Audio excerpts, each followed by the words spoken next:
I want to put fire on my fasting. The thing is that when I'm fasting, like my metabolic rate is dropping, right? That's just what happens. Unfortunately, it's not like you start fasting and everything revs up and your metabolic rate increases. Like when you're fasting, sure, you might drop fat, but you're also bringing that metabolic rate down. Now, there's an absolutely absurd, ludicrous, insane-sounding way to increase metabolic rate during fasting. And I want you to hear me out in its entirety, okay? Because this actually has some interesting merit behind it, and there's interesting science, and it's still involving fasting. So, don't totally turn your back on me, because this is going to sound wild. All right, we're talking about this FGF21 approach, which is pretty wild, but I'm going to say right out the gate, you need to already be in decent shape for this to be safe and effective. You've got to already have maybe a little bit of muscle on you. You've already got to be pretty lean. It's a great way for people to leverage fasting to go from lean to shredded, and we're seeing it utilized quite a bit. Now, if you don't mind, drop a quick comment down below for the algorithm. It just helps things out a ton. It gets the engagement up, and that's what YouTube wants to see these days. And also, hit that subscribe button if you haven't already. So, cutting right to the chase, I'll tell you what it is. It's taking 1 or 2 days out of the month and doing what is called a sugar fast. Sounds totally wild. The good news is, you could do it with fruit. You don't have to use pure sugar. We'll talk about that in a minute. You're basically taking 1 or 2 days here and there, predominantly the day after a fast, where you're keeping glucose and sucrose rather pretty high to initiate an interesting mechanism, this thing called FGF21. So in order for this to make sense again before you hate me, just hear me on this. Do you remember when you were a kid and you would eat sugar and it would actually give you energy and you'd run around like a maniac? And now as an adult you eat sugar and it just makes you feel like terrible, right? Well, it's because of this thing called FGF21 and it declines as we age. Basically, resistance begins and receptiveness goes down.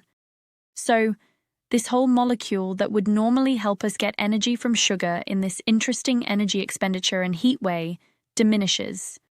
But what happens when you're fasting?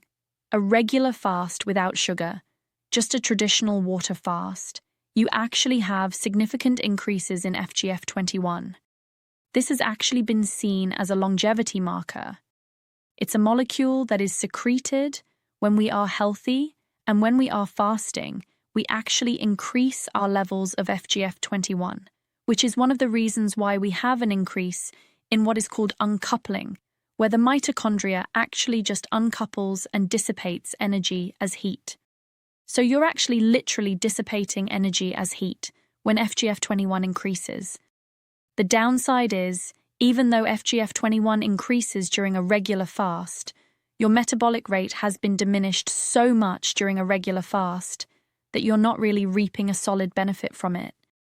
So this absolutely ludicrous, insane thing is actually taking a day after a fast and going relatively higher sugar. But here's the caveat. The fat needs to be insanely low. The protein even needs to be low. You almost have to think of it as like a fruit fast, or I guess a sugar fast. I know like friends of mine like Mark Bell and they're doing this that it's fairly extreme and they're catching a lot of crud for it. But I actually understand the mechanism here. So I know that they're not loco. I know what they're doing, and it makes sense to just do a video instructing on it, because there's going to be people that want to experiment with it, and I want to make sure that I give really solid disclosures here. The evidence is very strong that if you have type 2 diabetes, or if you have obesity, or you're metabolically unhealthy, you will not get the same effect from FGF21 as a healthy lean person. Period. Okay? Your muscle, your tissue is not going to be receptive to the FGF21. The literature published in the journal Obesity and Diabetes Metabolism has directly made it pretty clear that lean people and overweight people respond differently. FGF21 will elevate, but it won't actually get to the tissue level and do what it's supposed to do. So, If you are someone that is already like overweight, or a type 2 diabetic or insulin resistant, stick with regular fasting, and then maybe occasionally dip your toe in the water with this and watch your biomarkers closely. It has the potential to rev up fat burning significantly. So, in the perfect situation, let's just say you're metabolically healthy, right? What you would want to do is you would want to do like a regular day of fasting, okay? And that's like a day when do your normal thing, right? Sip on the LMNT electrolytes, sip on that kind of stuff.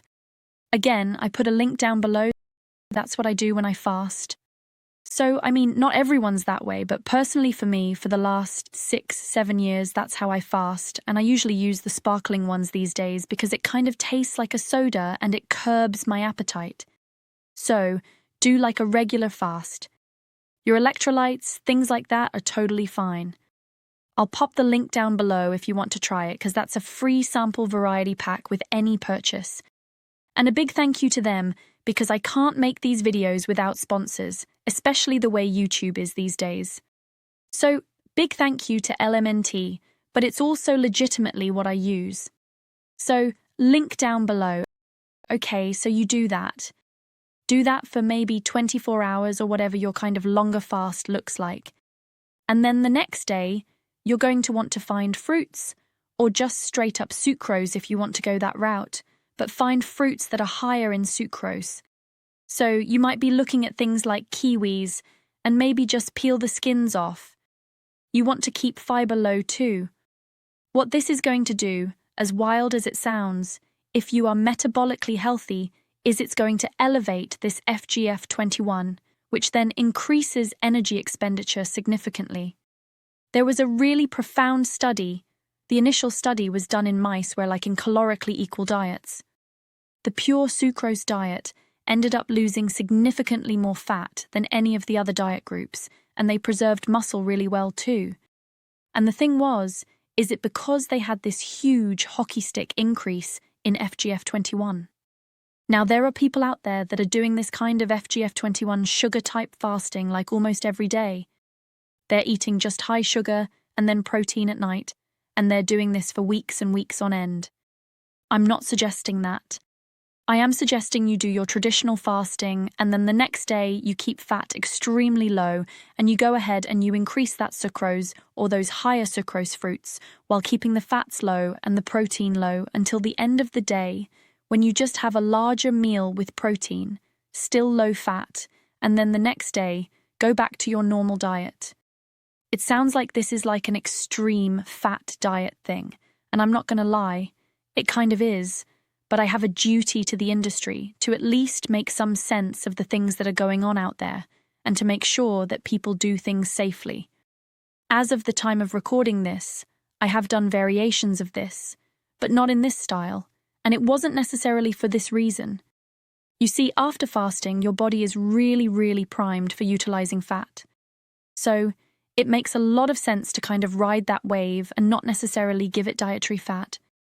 It makes more sense to say, hey, I'm going to do a regular fast, and then the next day, I'm going to just increase my protein and decrease my fats. Now, that extends the fast, but if you wanted to do this sugar approach, you're not just extending the fast, you're actually extending the fast with a pretty significant upregulation in metabolic rate and heat. So that's why we're seeing so much in the way of just immense fat burning. What I really would caution people on is, don't make this a habit. It's a way to accelerate after a fast.